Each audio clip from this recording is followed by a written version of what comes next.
Japan is a string of islands located in East Asia off the coast of China and Korea. In 1605, after a period of constant civil war in Japan, a man named Tokugawa Ieyasu united the country under his rule and installed himself as military leader of the country, or shogun. However, in fear of the European missionaries trying to convert the local Japanese population to Christianity, and thus risking segments of the Japanese population wanting to serve God over the country, Ieyasu chased all the Christians out of the country, often crucifying them to ward off others off the islands. He forced all Japanese Christians to repent and burned all texts of the Bible. He then implemented sokaku, or closed country policy, which meant that, apart from a few Dutch merchants, nobody was allowed to enter or leave the country. The country remained in this state for the next 2 centuries, where during that time, Japanese society evolved and flourished in solitude.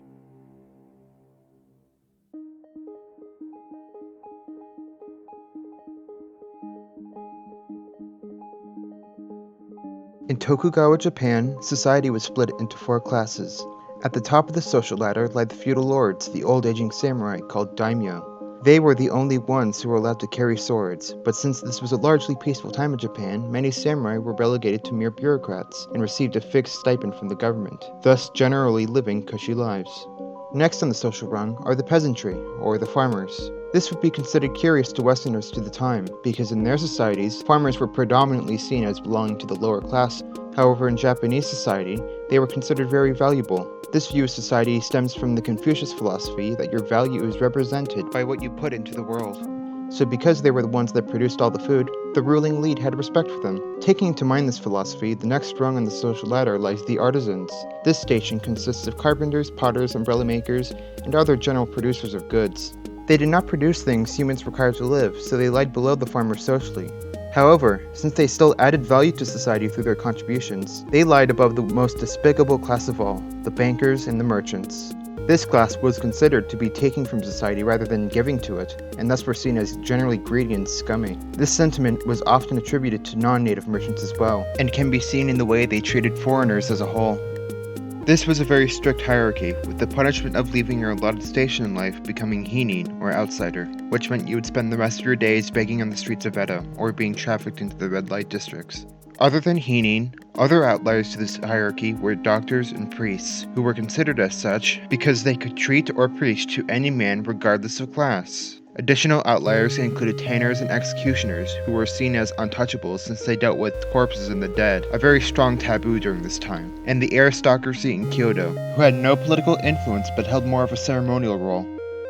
In this system, the main unit of society was the family. At the head of this family was the man and his wife, with their main goal to run the business, make a profit, and most importantly, find an heir. On the surface, this system seems somewhat similar to European societies. However, the system Japan had developed had one factor that separated from contemporary Western societies: child trading. Alright, let me explain. Let's say you were the head of a family business who made umbrellas for a living, and for this business, you needed to know how to do math quickly. However, your son sucks at math. What would you do? In any European society, the future of the family business would be doomed. However, you live in Tokugawa, Japan, so all you had to do was hit up your friendly neighbor Toshiro, who owns a carpenter business, and who has a son who isn't very good at carpentry, but who happens to be a math whiz. Since your son loves carpentry more than anything else, the 2 sons simply swap families so that each of your businesses would survive. So in effect, the focus of the family business wasn't bloodline, but the business itself.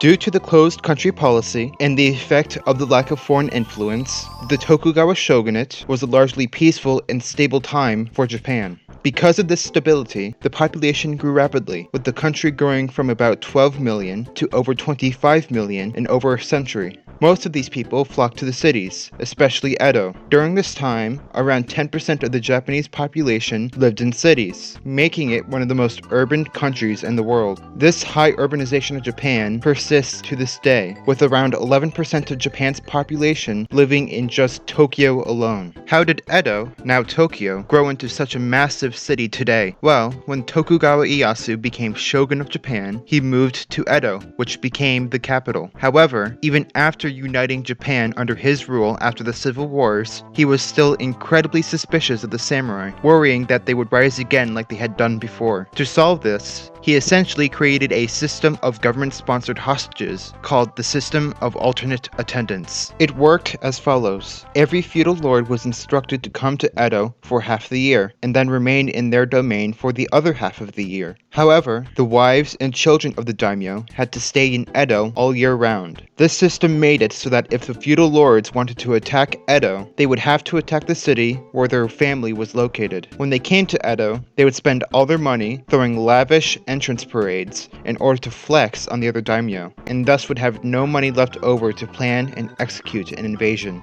It's a rather strange system, but an ultimately genius one, and an effective way of preserving the peace between the domains. It had another positive side effect, that the economy of Edo, during the half of the year where the samurai came, boomed, and thus the merchants and artisans flocked to Edo to capitalize on this lucrative market. However, other, less decent markets propped up in Edo that would come to define the period. The floating world is an idea of a world of pleasure and escape from the humdrum and busy everyday life of the average Japanese citizen. This refers to the very real red light districts of Japan, which were areas of cities set up by the government in order for markets, which were necessary components of the economy, but were otherwise looked down upon by society. The most grand of these red light districts was in Yoshiwara in Edo. In red light districts like Yoshiwara, there were a variety of things to do, and almost all of them had something to do with prostitution. One could visit the kabuki theaters and watch a play. These theaters were structured so that there were walkways on either side of the audience, so that actors could walk through the audience as part of the play to increase dramatic tension.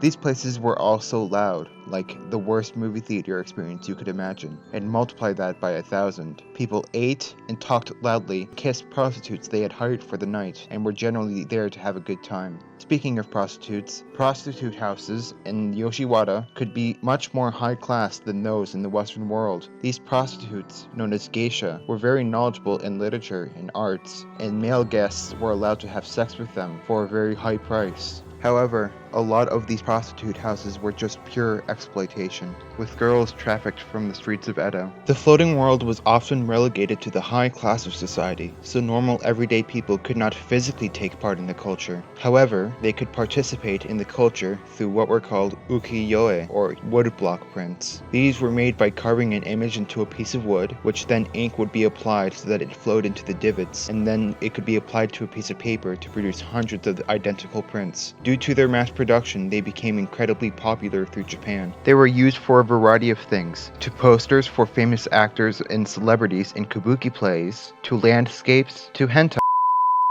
Famous ukiyo-e artists included Sharaku, who specialized in portraits of actors during plays, Utamaru, who specialized in drawings of women, creating the prototypical waifu, and Hosokai, who specialized in travel shots and is most well known for the most famous ukiyo-e painting of all time, The Great Wave. At the tail end of the Tokugawa shogunate, multiple ukiyo-e came to Europe and inspired multiple famous artists, including the Impressionist painter Claude Monet and the Dutch painter Vincent van Gogh. On July 8, 1853, Commodore Matthew Perry of the United States military led 400 ships into Edo Harbor in Japan. His mission was to open a country with barely any contact to the outside world for 200 years to free trade. There were many reasons why the United States deployed Commodore Matthew Perry to reunite Japan with the modern world. Firstly, the instating of California into the Union, adding with the opening of ports in China, would allow for a steady and lucrative flow of goods between the United States and Asia. Additionally, the Japanese were mistreating American shipwrecked merchants due to Japan's distaste of foreigners. If good relations with Japan were established, American sailors could sail throughout the Pacific without having to worry about Japanese abuse. As a result, America deeply desired a close diplomatic relationship and trading relationship with Japan, and thus had to open the country from its current state. The spring following Perry's first visit to Japan, he returned with an even larger squadron of ships to receive Japan's answer. The Japanese hesitantly agreed to the treaties, ensuring the protection of stranded American sailors, and the U.S. was granted permission by the Emperor to appoint American consuls to live in Japan, a privilege which all other countries of the time had not been given. These treaties were seen as humiliating for Japan, as many saw it as an unfair and unwarranted invasion by the Western United States. Since the shogunate's legitimacy came from its ability to protect Japan from foreigners, the Japanese Japanese population began to resent their government, causing massive unrest in the nation. This unrest would give way to a massive social transformation of Japan, known as